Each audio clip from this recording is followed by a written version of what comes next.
Hello everyone, কেমন আছো সবাই? আশা করি সবাই ভালো আছো, সুস্থ আছো। আজকে চলে এসেছি সানডে স্পেশাল একটি ব্লগ নিয়ে। আজকে যেহেতু রবিবার ছিল, সেই জন্য রবিবার দিন স্পেশাল একটু চিকেন তো হতেই হবে। তার সঙ্গে ছিল চালতা চাটনি এবং ভাত। সকাল সকাল ঠাকুরের পুজো দিয়ে তারপরে চলে এসেছি রান্না বান্না করতে। রবিবার হলেও একটু তাড়াতাড়ি রান্না করে নিই, কারণ বিকেলে ছেলের ব্যাডমিন্টন ক্লাস থাকে। আর যেহেতু রবিবার সেহেতু চিকেন তো হবেই, আর চিকেন করতে একটু তো বেশি টাইম লাগে। তাই চলে এলাম রান্নাঘরে, প্রথমে চিকেনটাকে কষিয়ে নিচ্ছি এবং তারপর ভাতও বসিয়ে দিয়েছি একই সঙ্গে। আমি যখন ভাত বসাই তখন চালটাকে আমি প্রায় 1 থেকে দেড় ঘন্টা ভিজিয়ে রাখি। তারপরেই চালটা ভাত যখন হয় 2 থেকে 3 মিনিটের মধ্যে কিন্তু ভাত ফুটে যায়। আর এদিকে আজকে সারাদিন খুবই মেঘলা ওয়েদার, দেখতেই পাচ্ছেন চারিদিকে কিন্তু অন্ধকার। জানি না আপনাদের ওইদিকে কেমন ওয়েদার, আমাদের এদিকে তো এরকম পুরো ঘন কালো একটা অন্ধকার হয়ে আছে। এই বুঝি বৃষ্টি আসবে, কিন্তু কি করব, বৃষ্টি তো আসলে আমাদের তো কিছুই করার নেই। তবুও ওয়েদার যেহেতু ভালো, তাই রান্না বান্নাও করতে কিন্তু মজা লাগছে। গরমটা খুবই অল্প, আর তাই জন্য আজকে সকালবেলা রান্না করতে খুবই ভালো লাগছে। রান্নার জন্য আজকে চালতাটা সেদ্ধ করে নিয়েছি প্রথমে। আজকে তোমাদের সঙ্গে চালতা চাটনি কিভাবে করি সেটাই শেয়ার করব। প্রত্যেক দিন তো বিভিন্ন রেসিপি শেয়ার করি আমি, জানি না তোমাদের কেমন লাগে। যদি তোমাদের ভালো লেগে থাকে অবশ্যই কিন্তু কমেন্ট করে জানিও যে তোমাদের আমার এই রেসিপিগুলো কেমন লাগে। যেহেতু আমার একটা চ্যানেল আছে রান্নার ইউটিউবে, তার জন্যই আমি এই ভিডিওগুলো করি। আর এই দেখো একটি লেগ পিস, যেটা আমার ছেলের জন্য আমি সবসময় গোটা রাখি। আজকে একটাই রেখেছি, অন্যদিন দুটো থাকে, সকালে একটা খায়, সন্ধ্যাতে একটা খায়।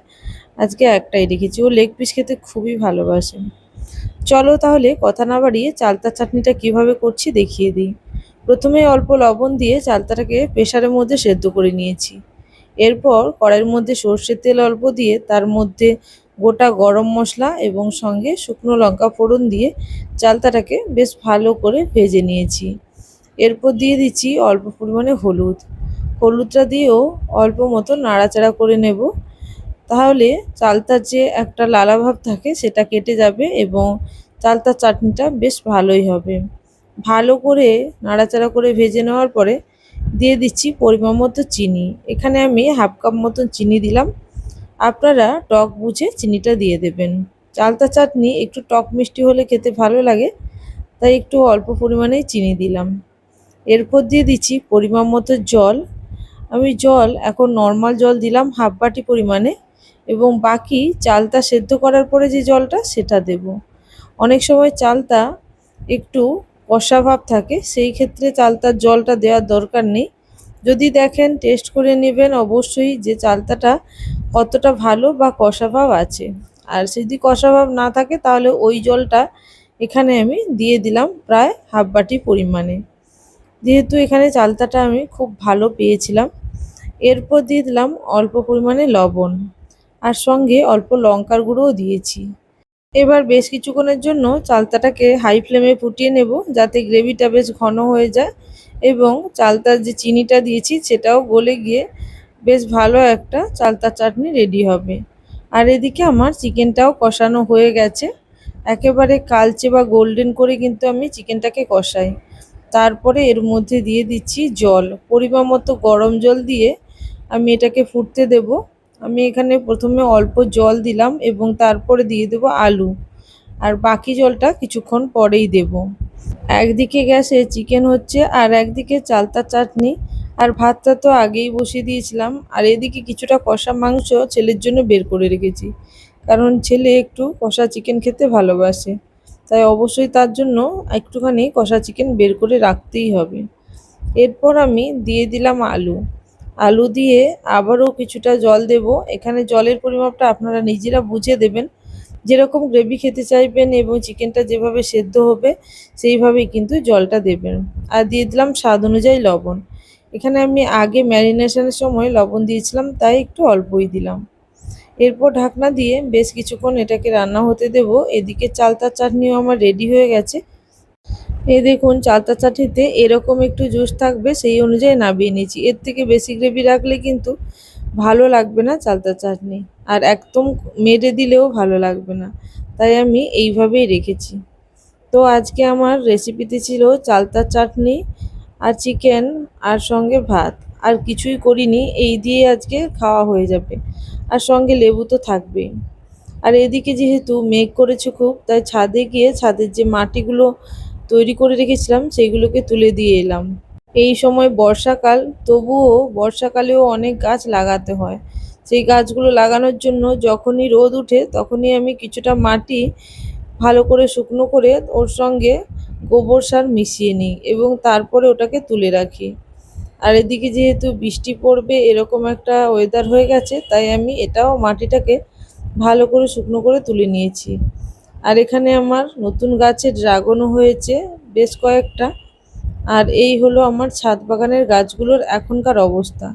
বৃষ্টির জল পেয়ে পুরোপুরি কিন্তু সবুজ এবং ফুলে ভরে উঠেছে। আর এইদিকে এই বাবু নিচে পড়ে গেছে, এত হাওয়া চলে ছাদে, তার জন্যই কিন্তু মাঝে মাঝে অনেক গাছই পড়ে যায়।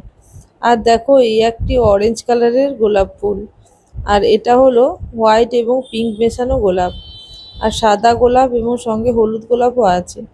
এই সময় গোলাপটা খুব একটা ভালো হয় না, তবুও অল্প অল্প গোলাপ হয়েছে গাছে, তাই আমি গোলাপগুলো আর নষ্ট করিনি। আর এইদিকে দেখো ড্রাগন গাছে কিন্তু ড্রাগন অলরেডি ধরে গেছে এবং আরও একটি ড্রাগন হবে, সেটা ফুল অবস্থা এখন আছে। আর এই হলো আমার পুরো ছাদ। ছাদ বাগানে অনেক গাছই আছে। এই গাছটি হলো এলাচ গাছ, যেটা বড় এলাচ আমরা খাই সেই গাছটি। আর এই দেখো একটা 10টার ফুল কি 9টার ফুলের গাছ এখানে পড়ে গেছে, সেখান থেকে কত গাছ হয়েছে। আর এই তো বৃষ্টি আসা শুরু হয়ে গেছে, তাই আমি ভেতর থেকে এখন আপনাদেরকে বাকি গাছগুলো দেখিয়ে দিচ্ছি। বৃষ্টি যখন খুশি আসছে, একদম ভারীভাবে আসছে না, তবুও বলবো যে বৃষ্টিটা যদি কম হয় ভালো, কারণ এই তো বন্যা পরিস্থিতি থেকে সবাই উঠলো, আবারও যদি বন্যা হয় তখন জানি না ওদের অবস্থা কি হবে। আমরা তো পাকা বাড়িতে পাকা ছাদের তলায় আছি, আমাদের সেই পরিমাণে কোনো কষ্ট হয় না, তবুও যারা নিচুতে আছে বা নিচু জায়গাতে বাড়ি করেছে তাদের জন্য খুবই কষ্ট হয়। আর এই দেখো চারিদিকে কিন্তু ওয়েদার একেবারে মেঘলা, আর এই জায়গাটাতে জল ভরেছিল এতদিন, তবে শুকনো হয়ে গেছে এখন।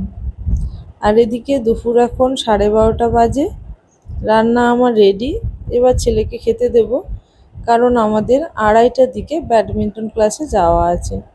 তাই ছেলেকে খাওয়ার জন্য আজকে যেহেতু সানডে, তাই একটু স্পেশালভাবেই সাজিয়ে দিই। সাধারণত আমি ছেলেকে এইভাবেই প্রত্যেকদিন সাজিয়ে খাবার দিই, কারণ এইভাবে খাবার দিলে ও খেতে ভালোবাসে।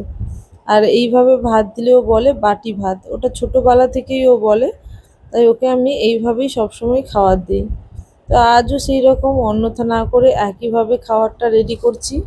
আর আমি এখানে যে পরিমাণে চিকেন দিয়েছি ও পুরোটা খাবে না, ও 2 পিসই খাবে। ও চিকেন ভালোবাসলেও খুব বেশি খায় না, 2 পিসই খেতে ভালোবাসে। এই একটি লেগ পিস আর হয়তো 1 পিস নেবে। চলুন দেখি ও আজকে চিকেন রান্না দেখে কি বলে এবং কেমন টেস্ট হয়েছে ওর কাছ থেকেই শুনে নিই। কেমন হয়েছে বাবু আজকে রান্না, খেয়ে বলো। হেভি হয়েছে। দেখতে তো ভালো লাগছে নাকি? হেভি হয়েছে। হ্যাঁ, দেখেই মনে হচ্ছে হেভি হয়েছে। খেয়ে দেখো কেমন হয়েছে। বাবুর চিকেন ফেভারিট। অসম। আজকে চিকেনের সাদা ঝোল, সাদা ঠিক নয়, একটু পাতলা ঝোল করেছি। হেভি হয়েছে মা। তা যাই হোক, আজকে দুপুরে এইভাবেই চিকেন দিয়ে দুপুরে লাঞ্চটা শেষ করলাম। আর এদিকে বাবু বলছিল মা সত্যি চিকেনটা আজকে খুবই ভালো হয়েছে। তো আজকে রান্নাটা যাই হোক আমি নিজেও কিন্তু খেয়ে দেখলাম খুবই ভালো হয়েছিল। তো তোমরা যদি এইভাবে চিকেন রান্না করতে চাও তাহলে আমাকে কমেন্ট করে বলো, তাহলে নেক্সট রেসিপিতে আমি এই রেসিপিটি নিয়ে আসবো। তাহলে আজকের জন্য এই পর্যন্ত, আবারও চলে আসবো নতুন একটি ব্লগের সঙ্গে নতুন একটি দিনে। তোমরা সবাই ভালো থেকো, সুস্থ থেকো, আবারও তোমাদের সঙ্গে অনেক গল্প হবে।